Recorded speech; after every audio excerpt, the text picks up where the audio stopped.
ایک انجینئر کو نوکری نہ ملی تو اس نے کلینک کھولا اور باہر لکھا 300 روپے میں علاج کروائیں، علاج نہ ہوا تو 1000 روپے واپس۔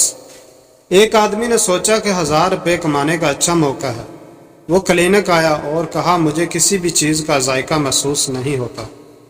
ڈاکٹر بکس 22 سے دوا نکالو اور اس کو 3 قطرے پلاؤ۔ نرس نے پلا دیے۔ مریض یہ کیا؟ یہ تو پیٹرول ہے۔ ڈاکٹر مبارک ہو، آپ کو ذائقہ محسوس ہو گیا، لاؤ 300 روپے۔ مریض کو غصہ آیا۔ کچھ دن بعد وہ پھر گیا کہ ڈاکٹر سے پرانے پیسے بھی واپس لینے ہیں۔ مریض ڈاکٹر صاحب میری یادداشت کام نہیں کرتی۔ ڈاکٹر بکس 22 سے دوا نکالو اور اس کو 3 قطرے پلاؤ۔ مریض لیکن وہ تو زبان کے ذائقے کے لیے ہے۔ ڈاکٹر مبارک ہو، آپ کی یادداشت بھی واپس آ گئی، لاؤ 300 روپے۔